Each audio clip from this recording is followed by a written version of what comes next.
Hi, everybody, and thank you for being with us this afternoon here at Mercer-Bucks Orthopedics. Today, we're talking about lifestyle causes of low back pain and how to address them. I am Prarthana Gururaj. I'm a physical therapist here. I'm an orthopedic certified specialist, and I'm happy to be going over this information today. Historically, our spine was designed for more of an upright lifestyle. But with the coming of our modern era, and probably more so in these last couple of years when life has become much more restricted, I think we have changed a little bit. And so the question to ask ourselves is, have we all become a flexed society? And unfortunately, I think the answer to that question is yes, whether we're sitting down for work at our desks or once work is done, for sitting down to watch television, for all our rest and recreation. A lot of it now seems to be sort of oriented, almost sitting oriented, to put it that way.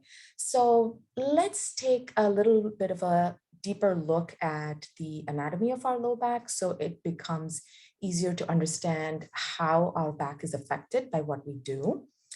So here is a simple, very simple picture of our spine. So when you look at the picture on the left, that gives you a little bit more of a side view, if you will, if you're looking at your spine from the side. So our low back, or the vertebrae, are called the lumbar vertebrae.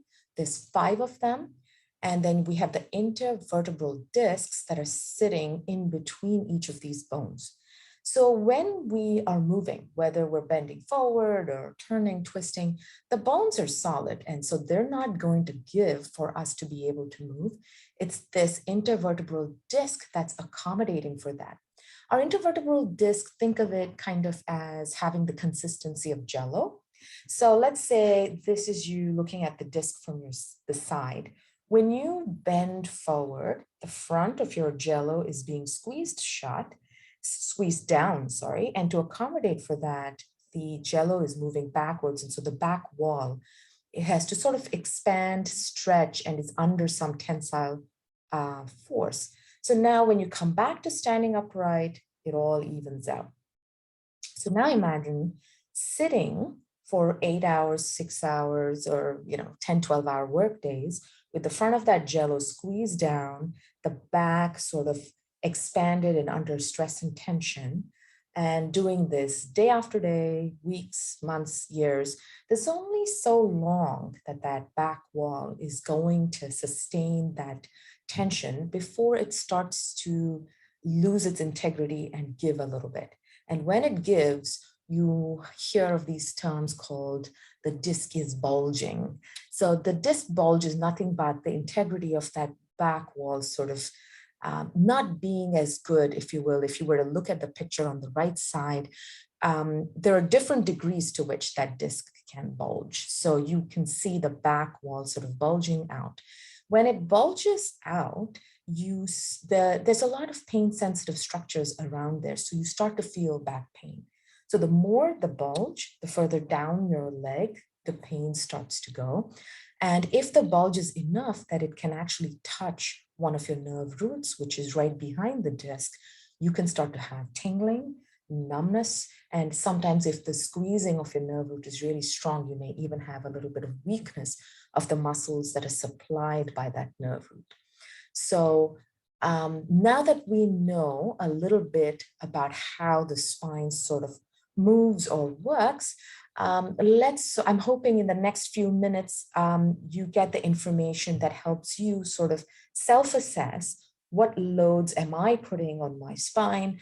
Am I being rough on my intervertebral discs? Does my spine need a break? So hopefully that is something you'll be able to sort of self-assess a little bit in the next few minutes. So broadly, think of the stresses that you have on your spine into 2 groups. One is when it's more sustained bad postures that go on and on for hours.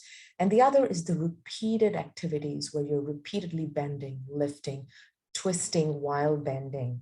So let's first look at the sustained bad postures. We can't help it that we have to sit down to work. It's kind of sort of a must. You could be working from home or it could be at an office desk. Still, your jello of your disc is being squeezed down in the front and it's being stretched out in the back. So that's a major amount of time that we're doing that to our back.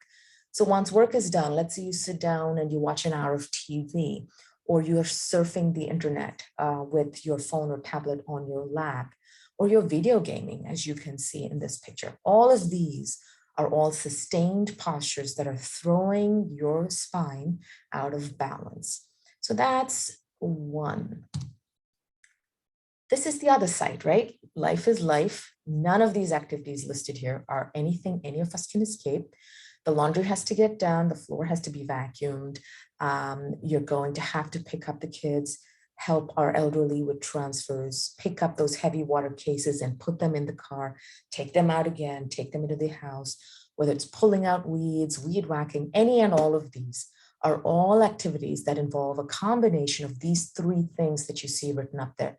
You're lifting, very often you're lifting away from the center of your gravity, and you're also adding a bend and a twist to that, which is definitely something that is like pushing down on your jello-like disc and then adding a squeeze and rotation to it. So having sort of given you an idea of that, now let's see what you think. Are you a couch slouch? Okay, that's an important question to ask ourselves. So you may be, if these three P's are true for you, are you sitting on a surface that has very poor support? Are you sitting with poor posture? And are you doing so for prolonged periods of time? So poor support, are you sitting on a couch that sinks in the moment you sit on it? Does it feel like it is swallowing you? Are your knees above the level of your hip? The moment that happens, your back is going to flatten out or it's going to round out in the opposite direction.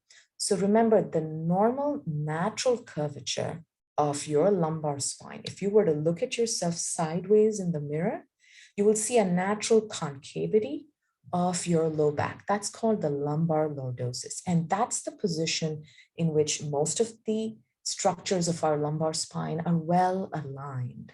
Okay. So if that chair or sofa that you're sitting on results in that kind of your back flattening out, that's not working very well for you. Are you sitting with poor posture? As you can see in this picture, do you sit with your butt further out on your sofa, or are you sitting and working on your bed where your hips are further forward and the rest of your spine, your shoulders, everything is slouched in front of you, and your head and neck is also rounded because you're looking at your tablet or your phone or computer. So the prolongedness of doing this is also what adds to the problem. So remember this sort of correlation that is nice to remember is where the neck goes, the shoulders go with it. And where the shoulders go, the upper back will go with it. And where the upper back and the shoulders go, they're going to pull your low back in that direction as well. So how can we still enjoy using the couch or sitting down for relaxation, but just kind of doing it a little bit better? So try a few better options.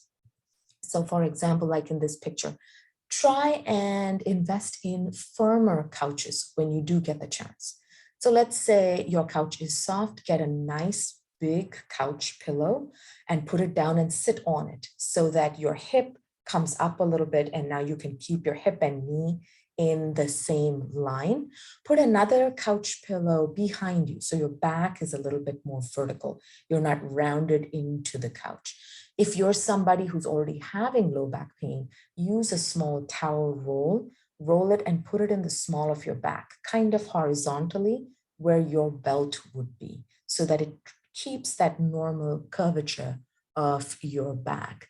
As you can see in this picture, he's using a small table to raise the height of the laptop or the tablet that he's trying to look at. So I think that's also a very good idea. For those who sort of either FaceTime more or are video conferencing off of their phones or just need to use cell phones and tablets more, I just wanted to share with you something again out of personal experience. There's a lot of little devices that are now available all over the internet that are neat and handy to put little things like your phone or your tablet, even I've even put my tablet on this, and then you put it on your dining table if you're sitting and working from home. I'm sure you can get ones that don't necessarily look like this, but maybe look a little bit more office-like. But this enables me to sit with an upright posture and to just look at the screen or have a conversation for a prolonged period of time without having this phone on my lap and looking down like that. So I think that that definitely does help, does make a difference to have a few additional devices like that to help keep your posture better. Then, if you are working from home or if you have returned to your office, work is a much longer period of time of sitting. So you got to up the game with the kind of surface you sit on. So when you assess what your sitting posture is like at work, or even when you're working from home, self-assess from your eyes down all the way to your ankles. So your eyes must be in line with the top of the monitor. This will make sure that your neck doesn't go down and it doesn't pull your shoulders and upper back forward.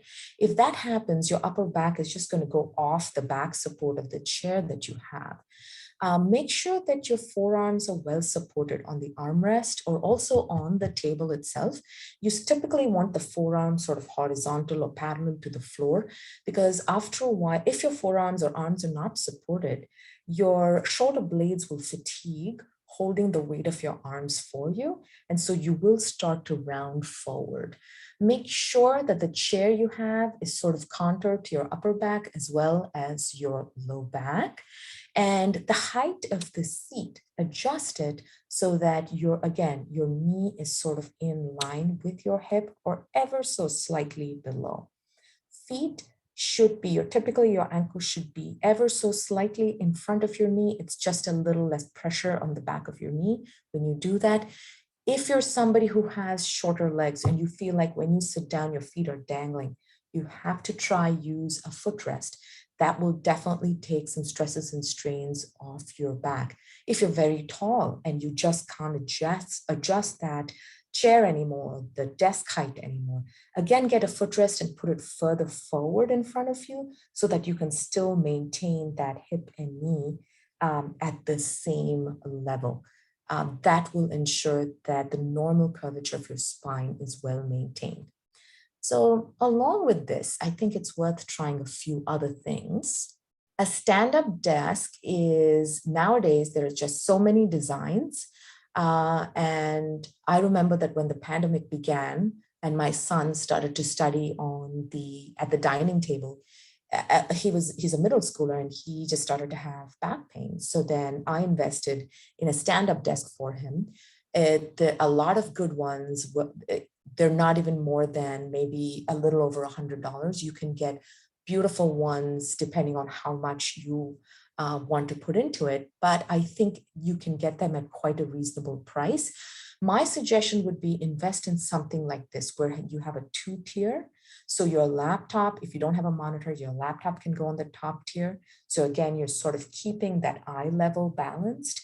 And then the bottom tier can have a Bluetooth keyboard or your regular keyboard, so your arms are completely relaxed instead of sort of trying to hike up those shoulders and lift those forearms to try and do something.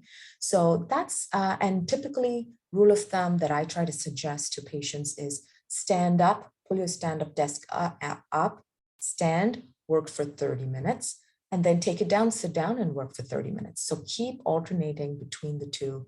I think that's just a better way to do it, especially if you're going to do it for 8, 10, 12 hours of your day. The picture on the right has a picture for what is called a lumbar roll, and I have one here as well. So a lumbar roll, specifically the ones that I find or that we find nice and I recommend is called a standard Mackenzie lumbar roll. I would try to pick something that doesn't completely collapse. That's not what we want. And this one even comes with a belt. So when you put it on the chair, try and put it right around where your belt would be. You can always adjust it up and down an inch or two so that you feel most comfortable. And make sure that when you do this, you push your hip all the way back in the chair when you sit down. The belt is really handy in that it will keep that roll exactly at the height that is most comfortable to you, regardless of how many times you get up and leave that seat. And then again, though, also keep in mind, like in this picture, your knee is more or less in level with your hip, even when you're using that roll, okay? Next, and of course, we spoke about the footrest. Housework, okay? The stuff that we kind of sort of have to get done. Nobody loves it. And inevitably, we're always in a rush and need to go to the next thing.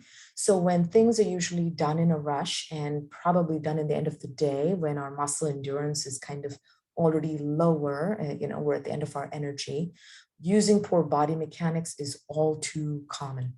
Whether it's mopping, as you can see, or vacuuming, our typical options are to stand with our feet rooted in one spot and sort of bend from our back and stretch our arms and do those big swiping motions, or sort of bend from the back to reach under the bed. So typically what I would suggest, or I tell my patients, is imagine that you are dancing with a dance partner. So the vacuum and the mop stays close to you and you're walking with your feet. So you're covering small areas at a time and you are moving with your mop or you're moving with your vacuum cleaner. Squat if you can, or bend from your knees if you can. If you're trying to reach under something, that's just a better option to versus trying to bend forward. Also using lighter mops, lightweight brooms is just going to be something very simple, but it does make a difference if you're doing it over and over again for a prolonged period of time.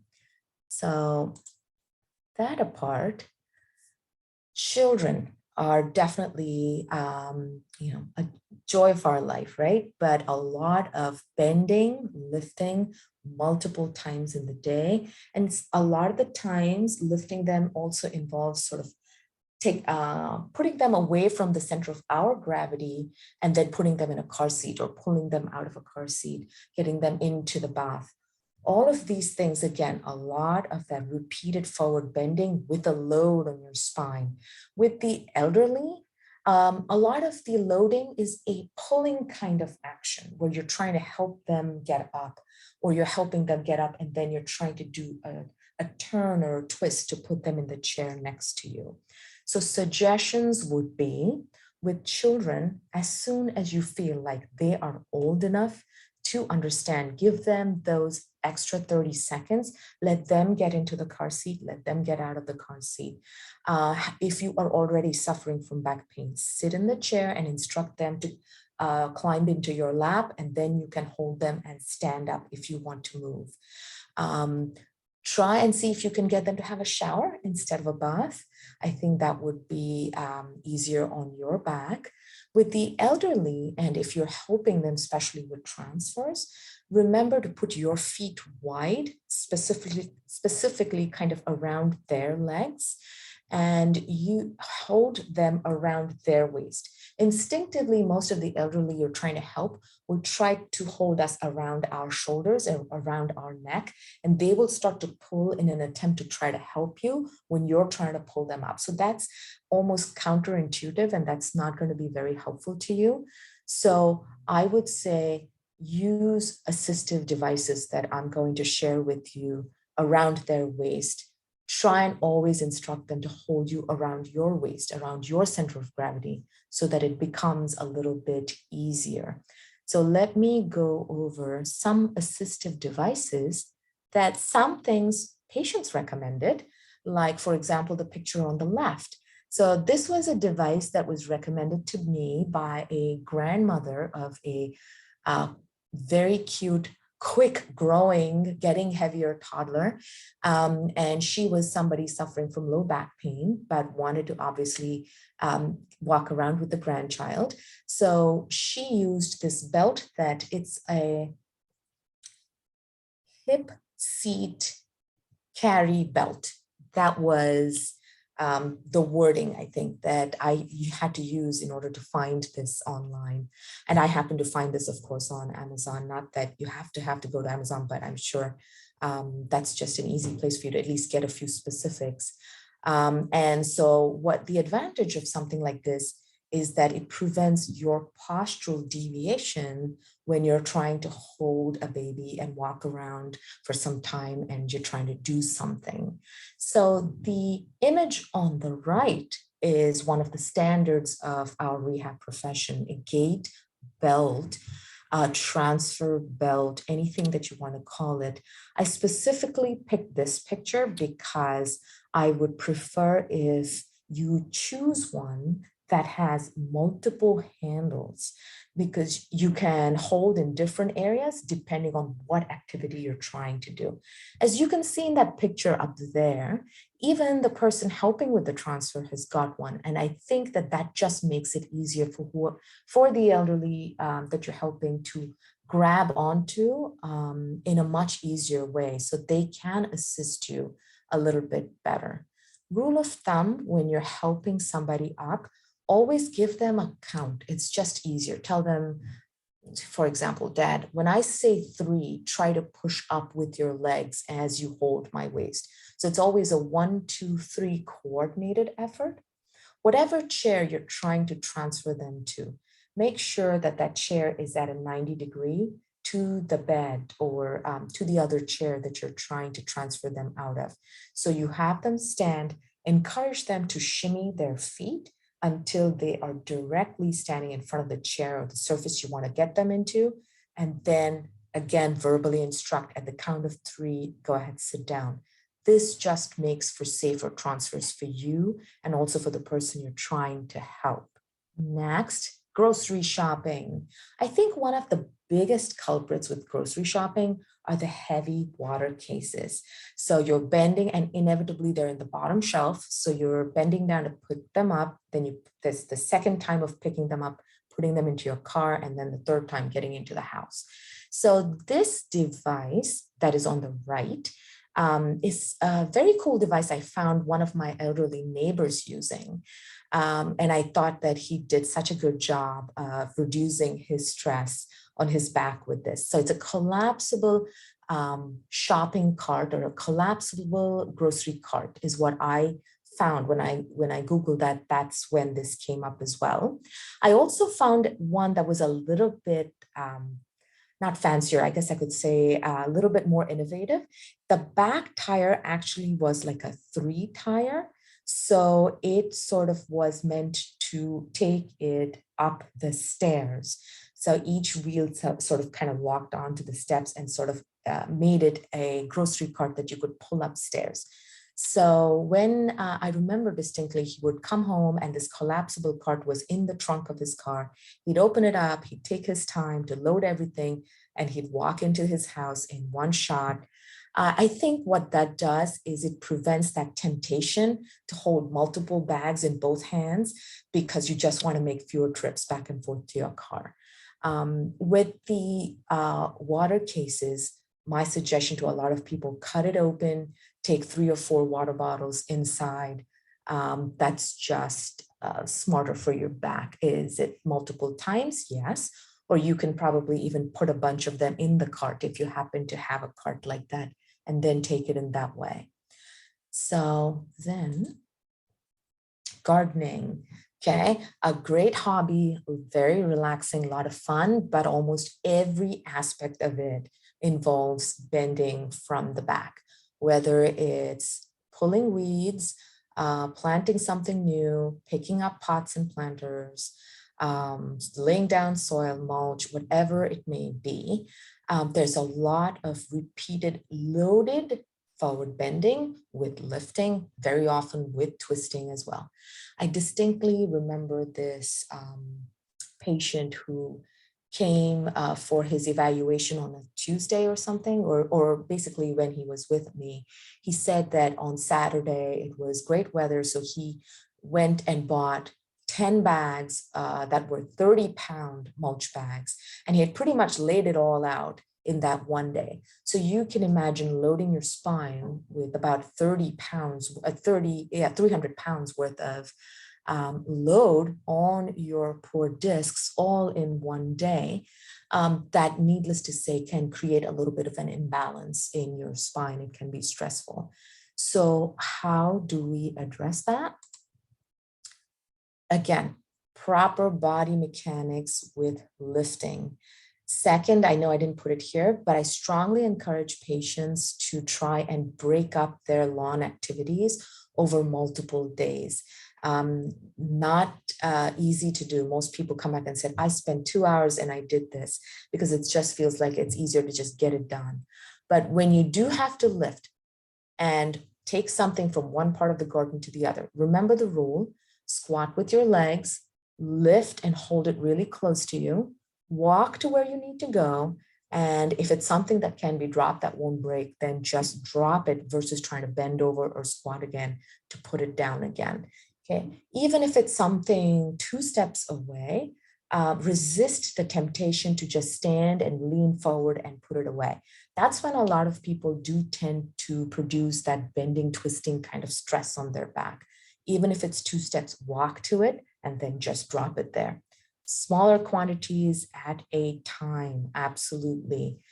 This is important because it just divides up the loads on your back. Pushing is always going to be safer than pulling, is always safer. Modifications like raised flower beds, knee pads so that you can actually get on all fours instead of standing and just bending from the back or the hip. A little resting small step stool, which you can just sit down and take a break on in between, I think is a good idea. And if all of this is still not working, consider getting some kind of help, because it's just, your back might just say, hey, give me a little bit of a break. Next, sleeping. You'd be surprised at how many people actually never blame their sleeping for how their back feels. It's a very silent culprit, if you will. If mattresses are too firm for you, or if they're too soft, do you think that your mattress is sagging when you look at it? If your mattress is sagging, then it's kind of almost like being in that couch slouch position, maybe not as bad, but in a similar position for 8 hours. And so that definitely is going to change the balance of your spine. Sleeping postures, are you somebody who totally sleeps in a very flexed fetal position, or sleeps on your belly for prolonged periods of time? Do you use too many pillows, so it kind of curls you up anyway? All of these can be problems. If you're a side sleeper, if you're dealing with some back issues, use a pillow between your knees, because when you do that, your pelvis sort of stays more symmetrical versus rolling forward when you are laying on your side. Question to always ask yourself, is it time to change that mattress? There have been times when I've recommended that patients try and flip the mattress. I don't know if that's possible with all mattresses anymore, but just to see if going off that sagging side makes a difference to them. If you have a very soft pillow top to your mattress, that might also be something that could be the issue. Whether you have had back pain in the past, you're dealing with recurring pain, chronic pain, or just in general are a little achy in the morning, rule of thumb, roll to your side on your bed, swing your feet down, push with your arms to get out of bed. It's just safer. Early in the morning, so the jello disc that we were talking about, through the night, since we're not standing and loading our spine, that disc sort of reabsorbs all the the water content, if you will, which is kind of being squeezed out of it throughout the day.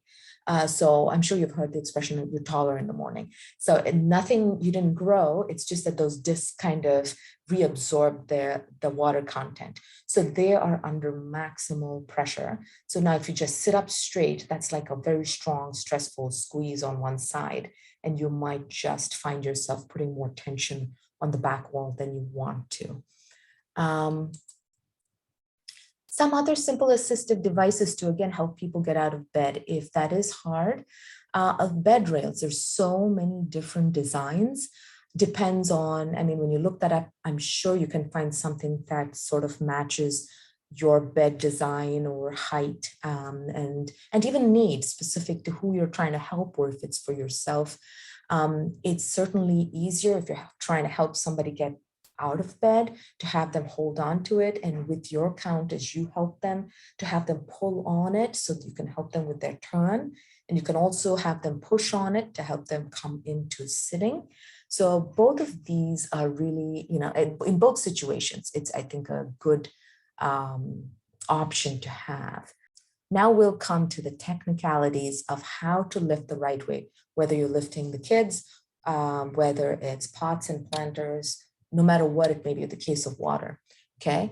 The number one rule is you squat with your knees. Lifting is done with the large muscle groups of the leg. The muscles of our back are these tiny, thin, delicate paraspinal muscles that are, their main function is postural maintenance. They're more endurance muscles. They're not like the big, bulky power muscles like your quad or your calf muscle, which are larger and are meant to produce large amounts of force in one shot. So squat with your knees. As you get that object really close to you and you're getting ready, pull your belly button in towards your spine and up towards your nose, kind of almost as if you're wearing a corset on, or you feel like you've just put on a pant that's one size tighter even. And then you pick up again with your legs. Maintain that neutral spine as best as possible. So this will ensure that your back is protected. Walk with whatever it is you need to move. Resist, again, the desire to stand in a spot and just put it down with a twist. A little recap. Practice, practice, practice good body mechanics. It will certainly pay off. Share the load whenever you can, whether it's in the grocery store and you need a little help getting stuff into your car to the house. If it's a 2-people transfer for somebody who's elderly, try and see if you can plan the routine in that way whenever possible. Children, make them as independent as possible, as quickly as possible. In between, when it's a lunch break or you're done with work and you need a stress buster, instead of reaching for that telephone or anything else, or turning on that TV, get up, go for a walk, stand upright, get out of that sitting posture. You will certainly be doing your spine a favor. Hire help whenever you need it. It will absolutely be something that your back will appreciate. Of course, after all that, exercise. Exercise is beneficial not just to our overall health, but definitely kind of is a great idea to maintain back health.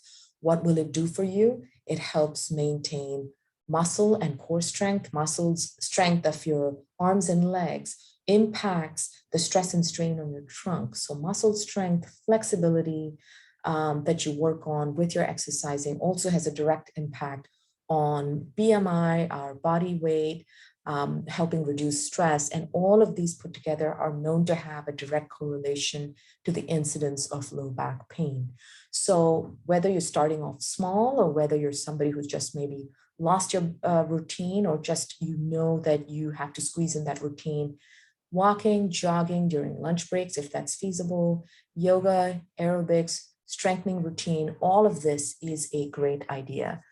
Typically, remember, if you are sitting for work or for rest and relaxation, get up and move every 30 minutes. That's just the best way to do it. Also, if you're somebody who sits a lot for work, who also drives an hour and drives back an hour. So essentially it's 12 to 14 hours a day in a seated position, even if you are taking breaks. Try to pick an exercise routine that is going to be in an upright posture. So maybe an elliptical, running, walking, aerobics classes, strengthening class. So you don't want to be sitting for 14 hours of the day and then again be flexed on a spin bike for another hour. So that little bit of that variation is something that's totally worth doing. So here are a few stretches you can just throw into your routine during the day, just to give you that little relief, just to sort of restore or try and get back some balance to your spine. Is very simple. The logic is I'm squeezing my jello in this direction constantly. Now let me even it out by going in the other direction. So top left and top right pictures are sort of essentially simple ways to do just that. Standing, make sure you don't bend your knees and you're arching your low back. Try and slowly get to where you're arching to the max that your back will let you go. The second picture, top right picture, you're sort of also giving your upper back a little bit of an extension stretch. The bottom left picture is a hamstring stretch. So remember, as you can see in that picture, she's maintaining a neutral spine and sort of leaning at her hip. So try not to round your back when you want to stretch your hamstring. The hamstring muscle does tend to get tight in people who sit a lot for work or for whatever reason. So when you want to bend forward, the pelvis has to naturally roll forward along with our lumbar spine as we bend forward. But the hamstrings are also attached to the base of the pelvis and go down. So if the hamstring is tight, it's not going to let your pelvis go forward as much as it should. And so there's a lot more stress on your lumbar spine, and that can trigger problems. And then the next thing would be a calf stretch. So a calf stretch is, as much as it's nice on the calf, I just picked that picture because it also opens up the front of the hip, which is also constantly in a flexed position when you are seated. So that would be some very simple options. Again, this is very rudimentary. If there's a routine you're already following, absolutely go for it. If you can throw in something every 30 minutes, one simple stretch, I think that's a great idea. Simple strengthening exercises to begin with. If you don't have a routine, and again, if you already are suffering from chronic pain, recurring back issues, or if you've had radicular pain, I would proceed with caution with these. I would sort of get a slightly more specialized, personalized little routine for yourself. But this is just a nice generic one to think of. And why these? So the top left picture is a nice paraspinal strengthening exercise, which are our postural muscles. Again, top right as well does the same thing. It adds a little bit of core strength with hip and shoulder stabilization to it. Of course, we all know what a plank feels like. That's like almost a full body exercise, but certainly heavy on the core. And the sit to stand, if you're too busy, you can't do anything else. Throw in 10 sit to stands whenever you can remember. You're just getting your circulation going. You're moving your back and your hip and knee joints through some range of motion. And it certainly serves as a strengthening exercise.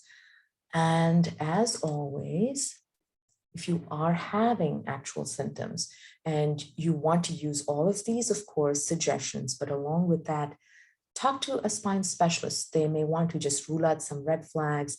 They may want to take an x-ray to make sure everything looks good.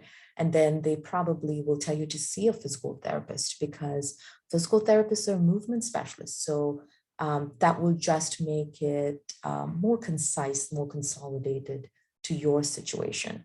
So I'm hoping that this was informative, and it's been very nice presenting this topic to you. And I'd love to take a few more questions. Okay, so let me start. Yes, so let me try and answer all of these questions as probably combined. So very practical question, right? What if you can't squat because you have bad knees? that is really a catch-22 for most patients who are suffering from low back pain and who also have bad knees. There's almost no happy middle over there. So you really are looking at a lot of ergonomic conservation. Can I modify this? Can I do this only one time instead of 5? Typically, can you get assistance? Can you conserve energy by maybe, if you had 20 planters or 20 pots, can you bring it down to 5? So you're not squatting and bending as much. It almost requires planning and selective picking of activities, because when your knees can't handle it, you're going to stress your back. When your back can't handle it, you're going to stress your knees. Sometimes I will say, if it's some things that you just cannot avoid, like if you're helping family members with transfers, whether you have a bad back or knees, you simply do have to move forward to do it. And occasionally what I would say is use a back brace for yourself while you're doing that transfer, so that you can sort of accomplish what you need to do at that moment. What can you expect if you go to a physical therapist? So typically when you go to a physical therapist, I think the nice thing about that, you will, first of all, they will sort of obviously want to look at the history. The way they're going to approach you is going to be different if you're somebody with a 10-year history versus someone who with a 6-week history. The finding or sort of zeroing in on what was the cause in your case becomes a big part of what they are going to recommend to you. So after that, they're going to obviously give you a lot more maybe specific to your lifestyle suggestions. I know we did a lot here, but there may just be something you need more than this that they're going to be able to suggest for you. After that, they're also going to look at what mobility you have. What are your specific tightnesses? Where are you restricted? Where are you too loose? What kind of muscle groups are weak in your case? So somebody may have a great core. They can hold a 1-minute plank, but their hip is so tight that they have no choice but to overextend their lumbar spine. And that's the cause of all the problems. So there is going to be that matching up of the problem to the symptoms and therefore giving you a solution. So correct way to get in and out of a tub. If you are somebody who is in acute pain, a lot of the times, again, I would always suggest, if it is practical, if it's somebody who's just living with pain for prolonged periods of time, you can actually get some nice grab bars that you can have there for a little bit of extra support in order to get in and out of a tub. If you have a smaller walk-in shower, go for that. Don't even think about getting in and out of the tub. If you feel up to it, and if you feel like you're balanced enough to just sit at the edge and swing one leg out at a time, that might also work for you. Engaging your core. Remember that pulling that belly button in towards your spine, up towards your nose, that corset kind of engagement before you start to move your legs. That is ideal. I would also place the legs out first before you start to turn and move. That's important. Recommending cupping to help with low back pain. So cupping is very often a localized blood flow restriction kind of modality. My knowledge in terms of specifically using it for low back pain, you can, I think that if you have more trigger points or you notice specific muscle related issues, absolutely. But if your back pain is because you drove 2 hours, then you sat in a 10-hour flight and then had to drive another hour to get home, I don't know that cupping is the solution for you. So there is somebody who says they have bad ankles with arthritis. So an upright exercise, like a weight-bearing exercise, like treadmill and elliptical, is not good. I would suggest, so if that is the case, 2 options. One, if you have the ability to access aquatics, get into a pool and swim. That's the most practical, the best solution. Is it always practical? Maybe, maybe not. But if you have that option, I would say unload even your ankles and try and see if that's doable. These days, you also can get slightly more upright bikes where you can try and maintain that normal lordosis of your back to try and do that.